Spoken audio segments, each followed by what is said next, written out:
Siapa sih yang rela anak perempuan pertama kesayangannya, ya, disakiti, dicampakkan tanpa ada kompromi, komunikasi, malah langsung ngirim pengacara?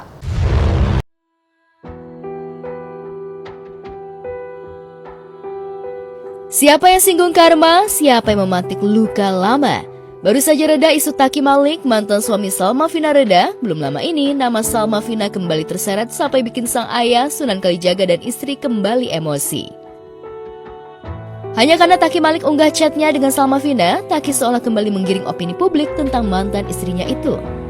Alih-alih membuka kisah lalu, apa yang dialami Taki dengan kasusnya justru heboh disebut sebagai karma. Bukannya urusan putri saya sama dia kan juga sudah selesai. Assalamualaikum, apa kabar? Mohon maaf lahir batin. Itu dari kamu, dari Salma, Dari aku. ke dia? Duluan, iya. Duluan kan? Duluan. Oke. Pada saat lebaran waktu itu, ada satu video di platform sosial media dia gunakan untuk minta maaf sama aku. Tapi kenapa aku tidak membalas? Karena ada embel-embelnya. Embel-embelnya dia bilang, mohon maaf lahir batin, bolehkah aku posting? Apapun konteksnya, Sunan sepertinya keberatan jika putri kesayangannya kembali dikaitkan dengan mantan suaminya itu. Salma Vina sejatinya telah move on dan menutup rapat kisah kelamnya dengan Taki. Tangisnya kembali pecah lantaran tak terima dengan dampak tentang kecewa orang tuanya yang ia terima pasca cerai dengan Taki. Betapa hancurnya hati ayah dan ibu. Jujur aja belum pernah juga ya semarah ini. Kalau saya boleh minta tolong satu aja sama dia, tolong minta maaf sama orang tua saya. Siapa sih yang rela anak perempuan pertama kesayangannya, ya, disakiti, dicampakkan tanpa ada kompromi, komunikasi, malah langsung ngirim pengacara?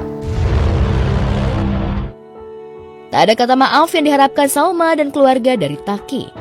Itulah yang tak pernah bisa membuat Sunan bahkan sang istri selesai dengan masalah sejak 2018 silam. Di depan awak media, Heidi jelas meminta agar anak perempuannya itu menutup semua akses komunikasi dengan mantan suaminya.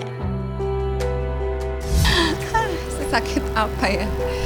Sakit mas, pasti sakit. Udah saya nggak bisa jelaskan sesakit apa. Tapi yang jangan sampai salah persepsi ya. Oh ini belum move on ya. Oh ini nggak rela ya dicerai. No. Tapi apa nih yang bikin sakit? Apa yang bikin tidak termaafkan sampai kapanpun? Caranya.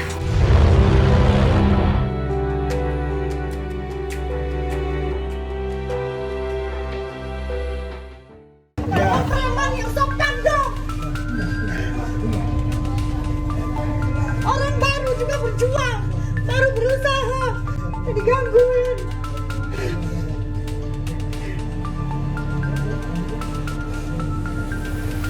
Jangan mentang-mentang preman. Sini, hadapin saya.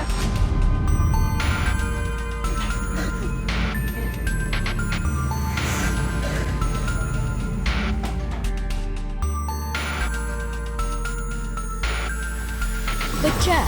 Karina Ranau, istri aktor Epy Kusnandar, tak kuasa menahan emosi dan air matanya gara-gara warung makannya yang terletak di Jalan Samali, Jakarta Selatan, diganggu oknum preman yang minta makan tanpa mau bayar. Yang membuat istri Epy Kusnandar emosi dan marah lantaran cara sang oknum preman saat meminta makan gratisan. Emang caranya yang sopan tadi bang. Iya, maksudnya tadi temennya. Tolong, kita ini capek di sini bang, kita ini capek. Kita di sini banyak, kita sewa, kita buang tenaga. Baru beberapa hari kita digangguin. Pokoknya tadi ada CCTV nanti, kelihatan di CCTV. Tadi dia mau pesan ada apa? Habis ayam ada yang ada. Kita emang dia siapa? Bukan karena makanan itu kecil bang, tapi caranya. Tapi caranya tidak seperti itu. Kami ini bukan numpang di sini. Capek, kami sampai mati. Besok berhadapan sama Pak RT, Pak RW, sama polisi. Kita juga pengen tenang di sini. Bandung itu kemarin kita di sini kita digangguin.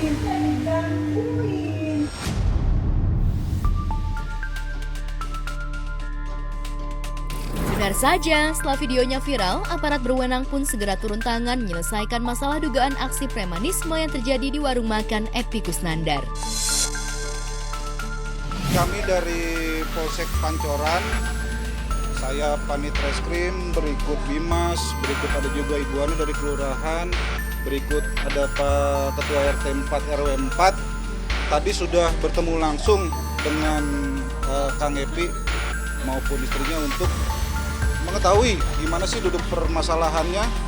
Jadi yang diduga ada premanisme di situ, ya kita ingin tahu gitu loh, adakah tindak pidana di situ ataukah ada selisih paham. Sebenarnya kejadian itu menurut pendapat saya itu hanya salah paham. Salah pahamnya nggak ada kronologis premanisme, itu nggak ada. Tadi pagi kebetulan yang bersangkutan juga sudah datang ke rumah saya bersama orang tuanya langsung, dan akhirnya saya sudah arahkan untuk minta maaf langsung ke Bu Karina ya, istrinya Kang Epi Kusnandar. Intinya sudah clear dah sebenarnya. Bukan ormas tertentu. Oh bukan. Jadi lingkungan Jalan Haji Samali, artinya orang-orang di sekitaran Jalan Haji Samali. Saya kenal orang tuanya, orang tadi dia datang ke rumah saya.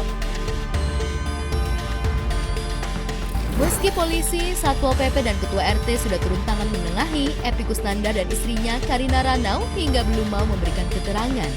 Alih-alih ingin mencari tenang dan mengais rezeki, Epi dan istri memilih bungkam usai video viral warungnya diduga jadi sasaran premanisme.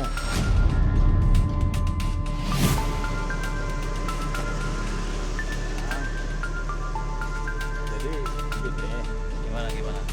Saya mewakili RT juga akan menjelaskan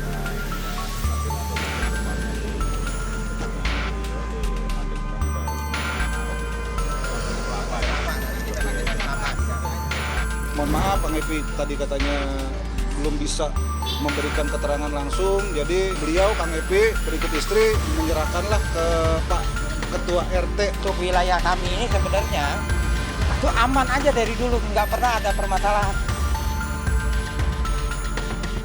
Cukup ironis memang apa yang dialami Epi Kusnandar.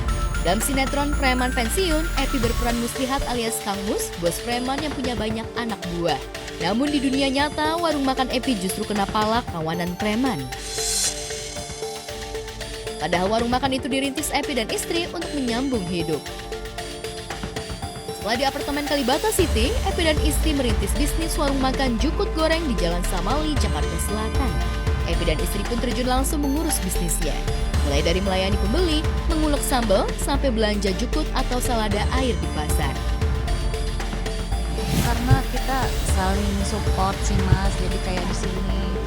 Waktu awal-awal kita buka juga kita ke pasar, belanja bareng sama Kang Epi. Pokoknya kita saling membantu lah ya. Buat orang awam yang melihat kan selama ini taunya Kang Epi kan lihat di TV gitu.